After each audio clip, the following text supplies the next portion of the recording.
ஒருவர் வருமானத்துக்கு அதிகமாக சொத்து சேர்த்தால் அவர்கள் மீது வழக்கு தொடர வழி இருக்கிறது.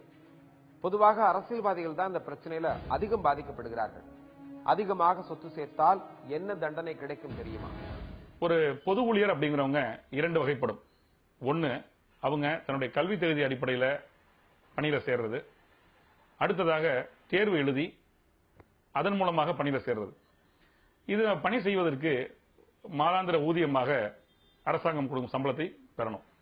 அடுத்ததாக மக்களுக்காக மக்கள் பணியாற்ற ஒரு கட்சி சார்பாகவோ சுயேட்சையாவோ ஒருத்தர் நின்று அந்த தேர்தலில் வெற்றி பெற்று அந்த தகுதியில அவங்க ஒரு அரசு பதவியில பதவி வகித்து மக்கள் பணியாற்றி அதற்கு மாத சம்பளம் பெறக்கூடிய நபரும் பொது ஊழியராக கருதப்படுகிறார்.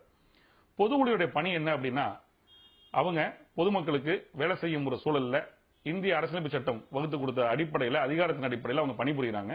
அதற்காக மாத சம்பளம் வாங்குறாங்க.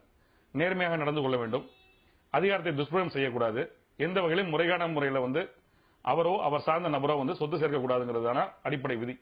இதை மீறி செயல்படும் பொழுது சம்பந்தப்பட்ட நபர்கள் மீது ஊழல் தடுப்பு சட்ட பிரிவின் கீழாக வழக்கு பதிவு செய்யப்படுகிறது.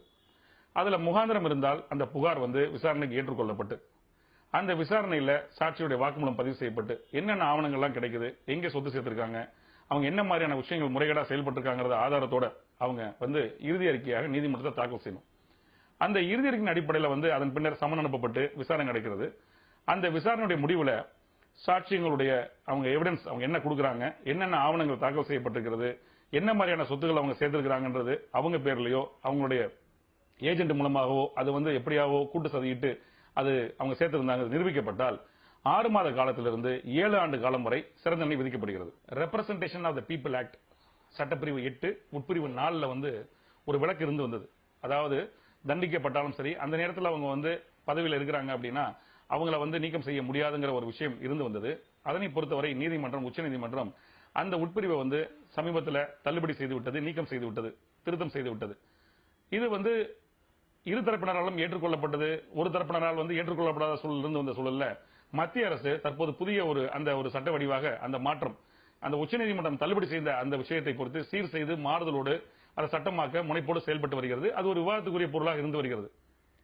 இருந்தாலும் ஒரு பொது ஊழியர் அப்படிங்கிற ஒரு முறையில ஒருத்தர் அளவுக்கு அதிகமாக சொத்து சேர்த்திருக்கிறாரு அப்படிங்கிற ஒரு விஷயம் நீதிமன்றம் அவருக்கு எதிரான விஷயமாக பார்க்காமல், ஒருவேளை இது பொய்யான வழக்கு தானா, இது காழ்ப்புணர்வோடு அரசியல் பின்புலத்தோடு சூழ்ச்சியோடு செயல்பட்டிருக்கிறது, இதற்கு எதிராக இந்த வழக்கு பொய்யாக புனையப்பட்டிருக்கிறதா அப்படிங்கிற விஷயத்தையும் ஆராய்ந்து சாட்சிகளுடைய அடிப்படையில் தான் தீர்ப்பு வழங்கப்படுவது குறிப்பிடத்தக்க விஷயமாகும்.